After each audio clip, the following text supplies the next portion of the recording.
ta'ala fis sama'i wa huwas sami'ul 'alim.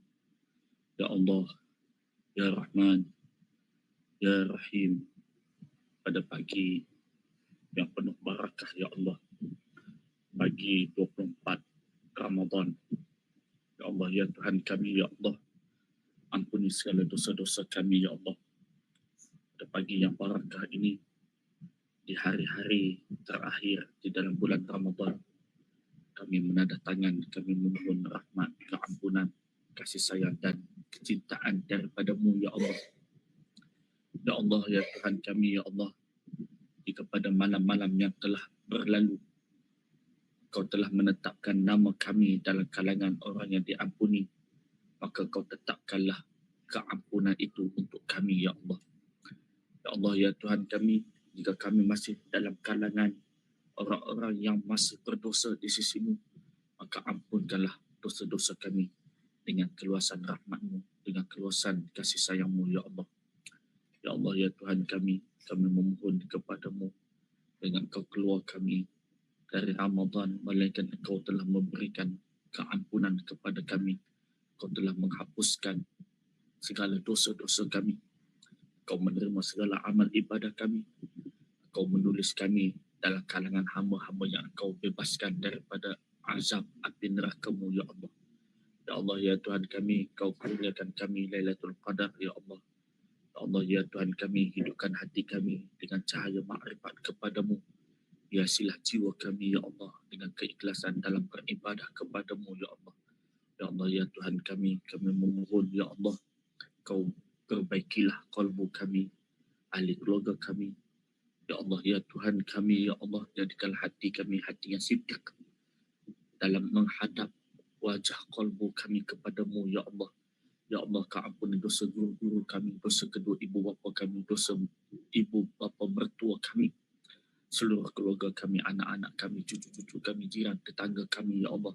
Ya Allah, ya Tuhan kami, Kau lapangkan rezeki kepada kami, lapangkan rezeki kepada para guru-guru kami, lapangkan rezeki kepada kedua orang tua kami yang masih hidup ya Allah. Ya Allah, Kau cahayakan dan Kau lapangkan kubur orang tua kami yang telah pergi meninggalkan kami menghadap-Mu ya Allah. Ya Allah, angkatlah segala kesusahan, kepayahan para guru-guru kami, para orang tua kami ya Allah. Ya Allah, Kau curahkan rahmat kepada kami dan seluruh ahli keluarga kami ya Allah. Ya Allah, ya Tuhan kami, Kau jadikanlah kami hamba yang istiqamah selepas Ramadan ya Allah. Tetap dalam amal, tetap dalam ibadah, tetap dalam iman, tetap dalam makrifat setelah Ramadan ini ya Allah. Kau jadikan lidah kami lidah yang sentiasa berzikir kepada-Mu. Kau jadikan hati kami hati yang sentiasa rindu dan asyik kepada-Mu ya Allah. Ya Allah, ya Tuhan kami, Kau terimalah doa kami ya Allah. Kau terimalah munajat kami ya Allah, ya Tuhan kami, pandanglah kami dengan pandangan cinta-Mu, pandanglah kami dengan pandangan rahmat-Mu, pandanglah kami dengan pandangan kasih sayang-Mu ya Allah. Ya Allah, ya Tuhan kami, ya Allah, berkati kami ya Allah. Ya Allah, ya Tuhan kami, rahmati kami ya Allah. Ya Allah, ya Tuhan kami, kuatkan iman kami, keyakinan kami kepada-Mu ya Allah. Kau tutuplah segala keaiban-keaiban kami, kabulkan segala hajat-hajat kami, kabulkan segala permintaan-permintaan kami ya Allah. Rabbana la tuzigh qulubana ba'da idh hadaitana wa hab lana min ladunka rahmah innaka antal wahhab. Wa sallallahu ala sayyidina Muhammadin wa ala alihi wa sahbihi wa barik wa sallim walhamdulillahi rabbil alamin. Tuan-tuan muslimin muslimat, para jemaah, para muhibbin yang dimuliakan oleh Allah, pada pagi 24 Ramadan ini saya mengambil kesempatan sebelum kita meneruskan bacaan hadis yang ke-22 Majlis Taklim Nurul Mubin, kami membuka peluang kepada para muhibbin yang sentiasa istiqamah dengan majlis-majlis selawat dan majlis pengajian di bawah bimbingan Majlis Taklim Nurul Mubin. Kami membuka peluang sepanjang Ramadan, khususnya 10 terakhir, bagi mereka yang ingin memberikan infak Ramadan, sedekah Ramadan kepada Majlis Taklim Nurul Mubin. Kami sangat mengalu-alukan untuk kelangsungan gerak kerja dakwah, tarbiyah, kebajikan, segala aktiviti kemasyarakatan yang dianjurkan oleh pihak Majlis Taklim Nurul Mubin. Yang kedua, baki stok yang ada pada saya sudah tidak banyak lagi yang tinggal, sudah tidak banyak buku terbaru agenda yang saya akan daurahkan selepas raya ni, insya-Allah. Buku membicarakan tentang pasrah sistem ilahiyah. Sangat bagus, memiliki terkandung 35 topik dalam buku ini yang ditulis oleh Ayanda Walid. Kepada siapa yang nak dapatkan buku ni dan nak menyertai daurah ini, insya-Allah, maka saya minta jasa baik seluruh para muhibbin untuk hubungi admin 018-243-9509. Harga buku hanya RM20. Namun bukan nilai RM20, tetapi banyak pencerahan, kepahaman kalau kita nak memahami bahasa takdir, memahami kehidupan, memahami tentang zikir, perjalanan qalbu, perjalanan rohani yang ditulis, yang dilimpahkan oleh guru yang dikasihi oleh Ayanda Walid Ibrahim Al-Malik. Maka saya minta sokongan dan dukungan seluruh para muhibbin, ibu-ibu, ayah-ayah dan seluruh keluarga yang dikasihi untuk hubungi admin, dapatkan buku terbaru Ayanda Walid, dan insya-Allah banyak jawapan-jawapan yang terjawab apabila kita membaca tulisan terbaru Ayanda Walid, dan insya-Allah saya sendiri akan pimpin daurah kitab ini yang mana saya akan maklumkan pada masa yang terdekat, insya-Allah. Yang kedua, alhamdulillah ramai yang memberikan feedback yang sangat baik membaca penulisan terbaru saya, Panduan Mencari dan Menikmati Lailatul Qadar. Jadi hibah hanya RM10 untuk majlis taklim Nurul Mubin, dan seikhlasnya bagi mereka yang tidak mampu. Bagi mereka yang tidak mampu boleh dapatkan secara percuma file PDF Panduan Mencari dan Menikmati Lailatul Qadar menurut salafullah soleh. Insya-Allah banyak pencerahan tentang Lailatul Qadar dan apakah amalan-amalan untuk nak mendapatkan Lailatul Qadar. Mudah-mudahan dengan baki Ramadan yang ada ini, Allah Ta'ala pilih. Anda kata belum lagi Lailatul Qadar, Allah Ta'ala pilih untuk kita menikmati dan bertemu dengan malam Lailatul Qadar.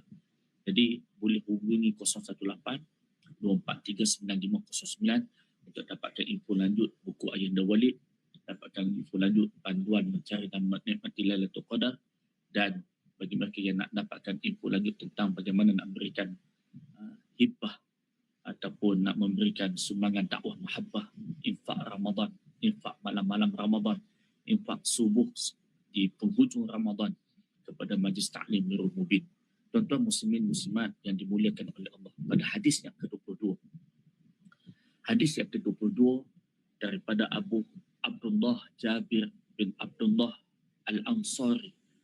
Seseorang lelaki bertanya kepada Nabi, anna rajulan sa'ala Rasulullah sallallahu alaihi wasallam faqal. Tanya satu soalan kepada Nabi, ara'aita iza sallaitu maktubat. Apakah pandangan kamu jika aku mendirikan sembahyang fardu, wa sumtu Ramadan, aku puasa di dalam bulan Ramadan, wa ahlaltul halal, menghalalkan perkara yang halal, wa haramtul haram, dan mengharamkan perkara yang haram, walam ajid ala zalika syai'an, serta aku tidak menambah apa-apa lagi. Aku hanya sembahyang yang fardu, aku puasa bulan Ramadan, aku menghalalkan perkara yang halal, mengharamkan perkara yang haram. Aku tak tambah apa-apa lagi. Adakah a'adkhul jannah? Adakah aku akan masuk ke dalam syurga? Ini diajuk soalan ini kepada Nabi. Maka apa jawab Nabi? Qala na'am. Ya. Na'am. Kamu boleh masuk ke dalam syurga Allah. Dalam makna lafaz haramtul haram, aku mengharamkan perkara yang haram, ialah aku menjauhinya. Sementara makna ahlaltul halal, makna lafaz aku menghalalkan perkara yang halal, ialah aku melakukannya dengan keyakinan akan yang halal. Para jemaah muslimin muslimat yang dimuliakan oleh Allah, mari kita mendapat beberapa pelajaran dan faedah daripada hadis ini. Seorang lelaki tanya kepada Nabi, aku hanya solat yang fardu. Maksudnya tidak ada ibadah sunat. Aku puasa Ramadan, aku tak ada puasa-puasa sunat. Dan aku buat yang halal, dan apa yang dihalalkan, dan aku jauhkan apa yang diharamkan. Maka adakah aku layak masuk ke dalam syurga? sahabat ini tanya kepada Nabi, maka Nabi jawab na'am, masuk ke dalam surga. Oleh kerana itu, mari kita mengambil beberapa faedah daripada hadis ni. Yang pertama, jalan ke surga Allah ni melalui jalan istiqamah. Jadi dalam hadis ni nak menunjukkan bahawa jalan nak menuju Allah itu tidak semestinya dengan banyak amal. Tidak semestinya dengan banyak amalan yang luar biasa. Tetapi kamu istiqamah dalam kewajipan. Berarti istiqamah. Kamu jaga yang wajib. Kamu istiqamah yang wajib. Itu sudah menjadi faktor untuk kamu mendapat syurga Allah Subhanahu wa taala. Sehingga disebut oleh para ulama sufi, menjaga yang wajib itu lebih utama daripada memperbanyakkan amalan sunat. Namun kalau Allah Ta'ala izinkan untuk kita memperbanyakkan amalan sunat, itu lebih afdal.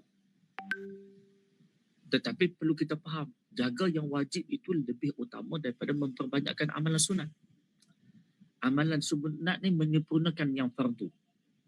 Namun bagi mereka yang tidak ada kemampuan untuk melakukan amalan sunat, tetapi dia menjaga amalan fardu itu dengan kesempurnaan aspek zahir dan batin ibadah fardu tersebut, itu sudah menjadi syarat untuk dia mendapat syurga Allah Subhanahu wa taala. Kenapa? Kerana yang wajib itu merupakan perintah langsung daripada Allah Subhanahu wa taala. Adapun amal-amal tambahan, amalan-amalan sunat itu adalah sebagai menyempurnakan lagi bagi amalan-amalan fardu yang dikerjakannya. Kata Imam Junaid Al-Baghdadi, jalan nak menuju kepada Allah ini tidak lain dengan mengikuti perjalanan Nabi SAW. Jadi nak sampai kepada Allah tidak lain dengan mengamalkan segala syariat Nabi, mengikuti dan ittiba' akan syariat Nabi, tarikahnya Nabi, hakikatnya Nabi dan ma'rifatnya baginda Nabi sallallahu alaihi wasallam. Jadi bagi orang yang meninggalkan syariat, berarti dia meninggalkan perjalanan Nabi, maka dia tidak akan sampai kepada Allah. Walaupun bicaranya tentang hakikat, bicaranya tentang ma'rifat, namun bicara hakikat ma'rifatnya itu tidak membawa perubahan kepada nafsunya. Itu hanya bicara. Tetapi buah kepada ma'rifat, buah kepada tasawuf itu tidak dia memilikinya, lantaran kerana dia berpaling daripada syariat, dia meninggalkan syariat. Oleh kerana itu, istiqamah itu lebih dicintai oleh Allah. Amalan yang sedikit namun istiqamah. Istiqamah dengan syariat itu lebih baik dan lebih dicintai oleh Allah daripada amalan yang banyak namun tidak istiqamah. Istiqamah, summa istaqim, seperti mana hadis sebelum ini yang telah kita berikan syarahan berkaitan dengan satu sahabat. Seorang sahabat tanya tentang satu soalan, cukuplah untuk memahami tentang Islam, tidak aku perlu tanya kepada orang lain. Nabi sebut pun semalam telah kita syarahkan, qul amantu billah summa istaqim. Katakanlah aku beriman kepada Allah, kemudian summa istaqim, kamu istiqamah dengan amalan, dengan ibadah, dengan syariat baginda Nabi sallallahu alaihi wasallam. Para jemaah muslimin muslimat yang dimuliakan oleh Allah, oleh kerana itu untuk nak menjaga dan nak memberikan keselamatan rohani agar tidak terpadam cahaya rohanimu, agar tidak hilang cahaya rohanimu, tidak lain permulaannya ialah dengan kamu istiqamah dan kamu menjaga syariat yang dibawa oleh baginda Nabi sallallahu alaihi wasallam. Itu yang pertama.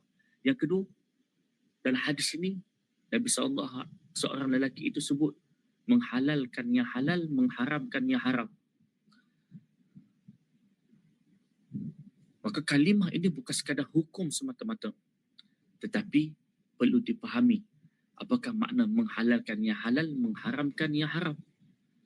Yang pertama ialah hatinya sentiasa redha dengan hukum Allah. Hatinya redha dengan hukum Allah Ta'ala. Yang kedua, jiwanya tidak cenderung untuk melakukan perkara-perkara yang diharamkan oleh Allah Subhanahu wa Ta'ala. Dan yang ketiga ialah kehidupannya itu berjalan di atas syariat Nabi, berjalan dalam batas syariat baginda Nabi sallallahu alaihi wasallam.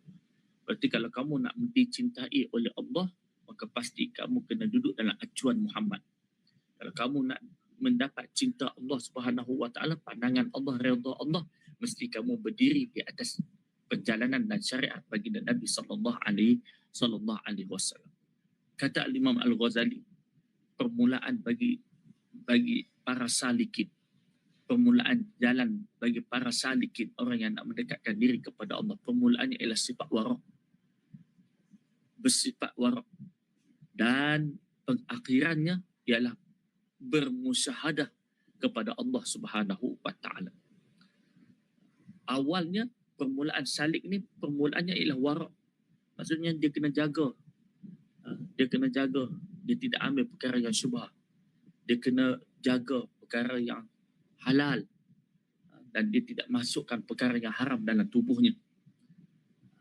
Oleh kerana itu kata Imam Al-Ghazali, permulaan jalan bagi para salikin ialah bermula dengan sifat warak. Dan pengakhirannya tidak lain ialah musyahadah, penyaksian batinnya kepada Allah Subhanahu wa taala. Itu yang kedua. Yang ketiga, pelajaran daripada hadis ini ialah kepentingan ikhlas dalam amalan. Berarti apa? Berarti kualiti amal itu lebih penting, lebih utama daripada kuantiti. Sahabat ni tanya, ya Rasulullah, aku hanya jaga solat yang fardu, aku hanya jaga puasa Ramadan, aku buat yang halal, apa yang dihalalkan, aku meninggalkan haram, apa yang diharamkan. Itu saja. Berarti apa? Isyarat daripada hadis ini ialah walaupun amalmu sedikit, tidak ada tambahan dengan ibadah sunat, amalan sunat, hanya jaga yang fardu. Namun kalau kamu memiliki ikhlas, berarti ibadah kamu ada kualiti. Jadi ibadah yang ada kualiti ni ibadah yang dicintai oleh Allah.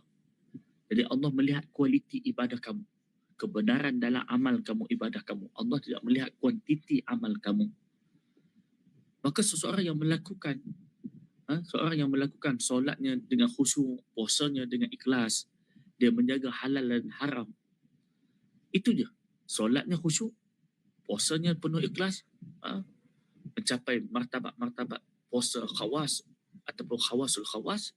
Dia jaga halal, dia jaga dan dia menjauhi perkara yang haram, walaupun dia tidak ada amalan, tidak banyak amalan-amalan tambahan, tidak ada amalan-amalan tambahan, tetap dia boleh masuk ke dalam syurga Allah Subhanahu wa taala.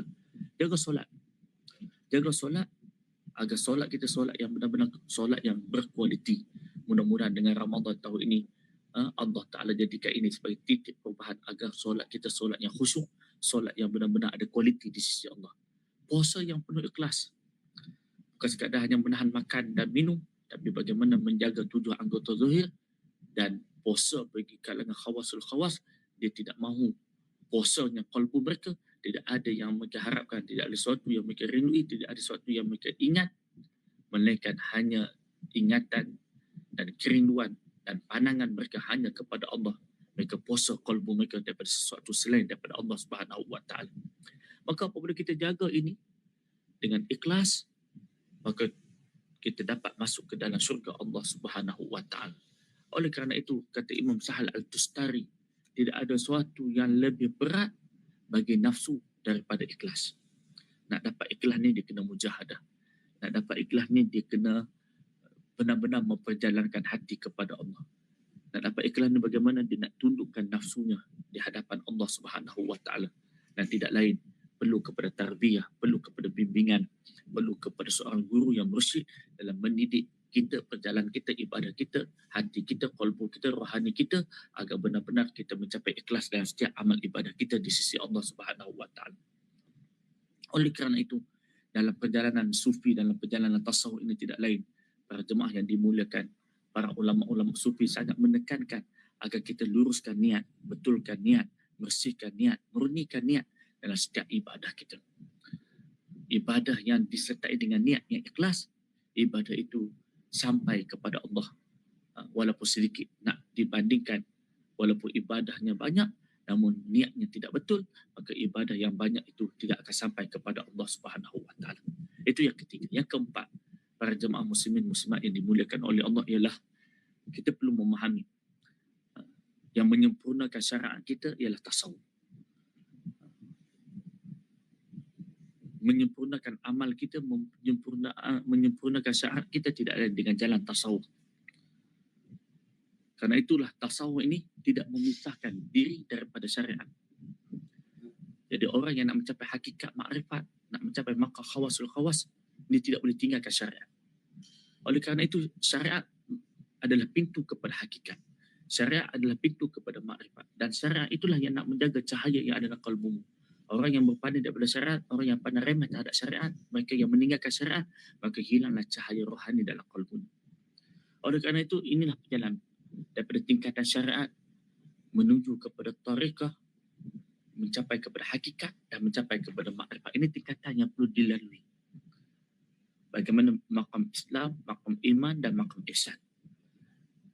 Anak tangga yang perlu ditempuhi. Islam, iman, ihsan. Syariat, tariqah, hakikat sehinggalah mencapai makrifat kepada Allah Subhanahu wa taala. Oleh kerana itu, seseorang itu tidak akan boleh masuk ke dalam pintu hakikat, seseorang itu tidak boleh masuk ke dalam pintu makrifat kalau dia meninggalkan syariat. Dia tidak menjaga syariat.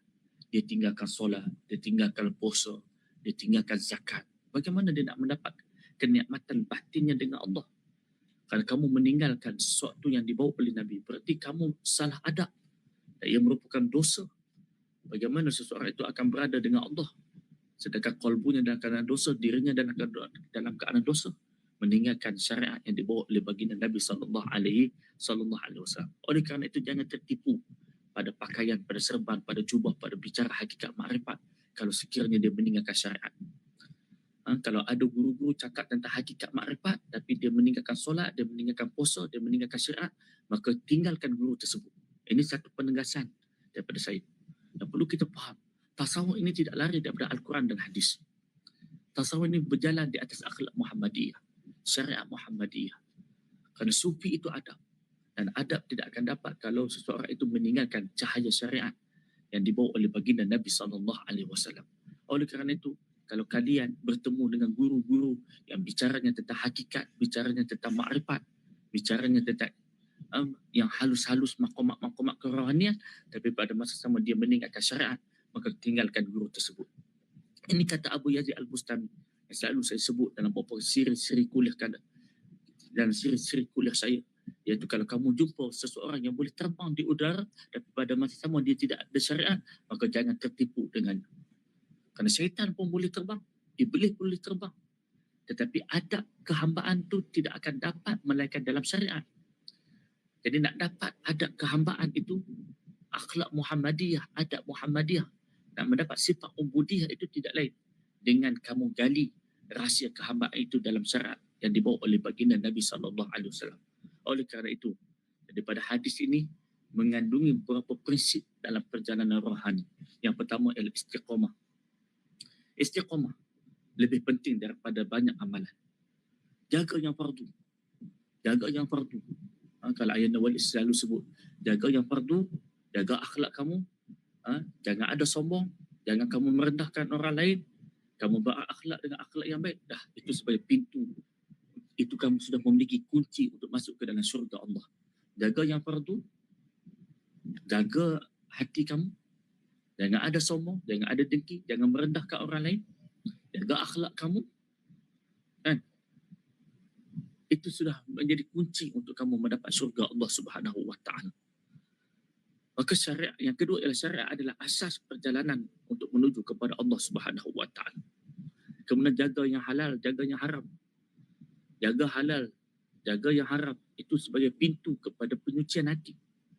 Bagaimana doa kamu nak berdoa, nak diterima? Bagaimana ibadah kamu nak diterima? Bagaimana kamu nak mendapat kelazatan dalam ibadah, keasyikan dalam ibadah, kalau yang masuk ke dalam tubuh kamu ialah perkara yang haram? Kerana perkara yang haram itu boleh mengotori kalbumu. Perkara yang haram itu, makanan yang haram. Perkara yang syubhat itu yang boleh menghalang cahaya kamu untuk dapat penyaksian kepada Allah Subhanahu wa taala. Dan yang keempat, syarat daripada hadis ini ialah amalan yang sedikit disertai dengan kebenaran hati, kejujuran hati dan keikhlasan hati. Itu lebih bernilai daripada amalan yang banyak namun tidak ada keikhlasan. Mudah-mudahan Allah Ta'ala berikan kekuatan kepada kita untuk kita jaga yang fardu. Kita menjaga yang fardu dan bagaimana kita nak jadikan amalan fardu kita ni amalan yang benar-benar berkualiti. Kita menjaga batas kita daripada perkara yang haram dan kita melakukan perkara yang dihalalkan oleh Allah Subhanahu wa taala itu sebagai pintu untuk kita mendapat syurga Allah Subhanahu wa taala. Moga Allah taala berkati kita. Moga-moga ibadah kita ibadah yang benar-benar membawa kita istiqamah. Istiqamah. Istiqamah itu lebih baik daripada karamah. Apakah istiqamah yang paling besar? Adalah istiqamah. Istiqamah kamu dengan ketauhidan kamu, dengan makrifat kamu, dengan iman kamu, dengan keyakinan kamu, istiqamah dengan amal-amal kamu, istiqamah dengan akhlak-akhlak yang baik. Istiqamah. Kerana istiqamah itu ialah perlu kepada mujahadah. Seseorang yang tidak ada mujahadah tidak ada istiqamah. Maka ketika mana kamu istiqamah, walaupun amal itu sedikit berterusan, maka nanti kamu akan mendapat pembukaan demi pembukaan. Futuh daripada Allah Subhanahu wa taala. Barakallahu fikum. Sekadar itu daripada saya. Jam sudah 5.39. Kita berhenti lebih awal. Hadis yang ke-22. Alhamdulillah tuan-tuan muslimin muslimat. Ramadan tahun ini lebih bermakna. Kerana tiap-tiap pagi kita mengisi pengajian hadis 40. Dan insya-Allah nanti kalau ada kelapangan pagi-pagi Ramadan kita akan sambung lagi pengajian hadis 40 kita insya-Allah. Dan saya terpaksa berhenti awal kerana saya nak siap-siap untuk ke Shah Alam. Pagi ini saya ada kuliah subuh di Surau Khalid Al-Walid IPK Shah Alam. Jadi pagi ini ada kuliah subuh. Dan saya ucap terima kasih kepada semua yang sentiasa memberikan dukungan dan sokongan. Saya sekali lagi melancarkan tabung ataupun infak Ramadan sepanjang Ramadan untuk Majlis Ta'lim Nurul Mubin. Dan bagi siapa yang nak dapatkan e-book ni, kemudian nak ambil lebih, nak forward kepada ahli keluarganya, seramai yang mungkin, saya sangat mengalu-alukan hubungi admin dan hibah e-book ini seikhlasnya. Paling kurang pun saya sebut, kalau mereka yang ada kemampuan hanya RM10 untuk tabung Majlis Ta'lim Nurul Mubin. Dan jangan lupa untuk dapatkan karya terbaru Ayanda Walid, guru yang dikasih, buku yang sangat penting bagi saya, sangat penting untuk kita faham perjalanan kehidupan kita, perjalanan hati, kerohanian, zikir. Dan insya-Allah saya akan daurahkan. Dan saya buka kepada mana-mana muhibbin yang berada seluruh Malaysia yang ingin menyusun daurah kita ini di tempat masing-masing, di negeri masing-masing. InsyaAllah saya akan berikan masa selepas raya ini untuk saya daurahkan dan diskusi buku ini insyaAllah. Namun kerana stok yang sangat terhad, ambillah peluang, hubungi admin. Dan ini juga sebagai tanda kasih, tanda kebersamaan dengan para guru-guru kita, tanda cinta, tanda ingatan. Dapatkan karya terbaru Ayanda Walid, hubungi sekarang 018 bagaimana nak dapatkan buku ini, dan kita akan mula penghantaran. Dan Alhamdulillah sudah 300 buah buku kita dah mula hantar berperingkat-peringkat, dan ada yang sudah sampai di tangan masing-masing insya-Allah. Barakallahu fikum, wabillahi taufik. Wassalamualaikum warahmatullahi wabarakatuh.